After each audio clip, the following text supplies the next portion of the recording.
Hello mga kasarap! Ngayong araw na to ay nagkakasi Zoe. Dahil lang sabi niya sa akin nakatapos na raw siyang magluto. Nakapaglinis na rin daw siya sa kusina. Kaya nga lang ay mahirapan kami. Kasi kami lang tatlo ngayon. Si Zoe, ako at si Maldit, ang piling sekretarya. Kami lang tatlo ang nandito sa karinderya. Tulad ng ginagawa ko, kinacheck ko ulit ang kusina. Tinitingnan ko kung malinis at maayos na. Oops! Teka lang, kumukulo pala yung nilaga, papatayin ko na. Kasi katatapos lang ng lunchtime, nakalimutan siguro patayin dahil dalawa lang sila. Dahil nasa loob pa ako kanina. Tumingin ako sa kusina at nakakita ko na si Maldit, ang piling sekretarya, na nagugas ng mga pinggan. Tinignan ko na rin, medyo tapos na rin ang lunchtime kaya hindi na ganun kadami ang tao. Hindi ko mabidyoan kanina kasi sobrang dami, paikot-ikot lang ako. Ako, si Zoe, tsaka si Maldit na piling sekretarya, paikot-ikot. Kaninang umaga ay nandito si nanay, tumulong kay Zoe sa kusina para makapagluto si Zoe ng mabilis at maayos. At yung pamangkin ko naman ay nag-ihaw na ng liempo. Maaga rin silang umuwi, pagkatapos silang tumulong kay Zoe ay umuwi na rin sila. Kaya ang naiwanan lang ay si Zoe at si Maldit na piling sekretarya. Kaya yan, kami lang ang paikot-ikot na gumagawa ngayon. Tinignan ko nga pala ang labas, makulimlim, umaambon. At tapos na rin ng lunch, pero ganun pa man ay marami pa rin kumakain dito sa Raisin Eatery. Maraming salamat ha. Ako naman ay nagpipiling masipag din ako. Syempre, masipag yarn. Alam mo na,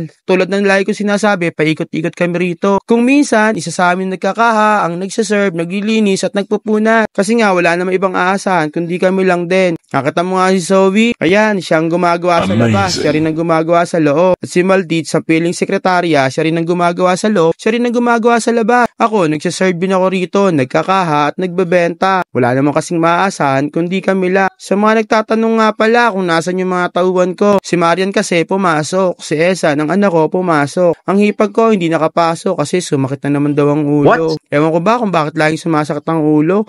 Buntis na yata eh. Di tayo sure. Specialty ng Raisin Eatery. Mainit yan, kaya medyo mahirap hawakan. Yan ang laging unang nauubos sa amin, tsaka yung iniyaw na liempo, at yung papaitang baka nga na yan, at tsaka yung dinuguan. Yun ang aming specialty. Si Melay, nakita ko na naman sa kusina, nagsasayang na naman. Kasi nga, wala namang gagawa kung hindi kami lang din. Kaya nililinis siya mabuti ang kaldero. Hindi ko alam kung ilang kaldero ang sinasaingan niya. Ang ginagamit namin, 2 malaking rice cooker, at tsaka 2 kaldero. Si Chichi, nandyan, medyo tahimik, mukhang busog yata at nalinis na ang kulungan. Syempre ako, tutulong ako magligpit dahil may nakita akong ligpitin. Oops, ayan, masipag yarn. Di ako nagpapanggap ha, talaga nagliligpit ako pagka walang customer. Syempre, alam mo na, wala naman tutulong sa negosyo natin kung hindi tayo lang din, tsaka yung mga kasama natin. Maraming nga palang salamat sa lahat ng tumatangkilik sa amin dito sa Raisin Eatery. Sa aming mga parokyano, pati sa hindi namin parokyano, yung mga napapaligaw namin customer. Pero bumabalik din, nakakatuwa nga naman. Sa loob ng 5 taon namin dito sa Raisin Eatery ay patuloy pa rin kami tinatangkilik ng mga parokyano namin. At syempre, dahil tumutulong tayo, nagpunas din tayo ng mesa, naglalaba din tayo ng mga basahan para pag ginamit nila, malinis na. Nakita ko nga pala si Zoe, nasa loob, hindi ko alam kung anong ginagawa.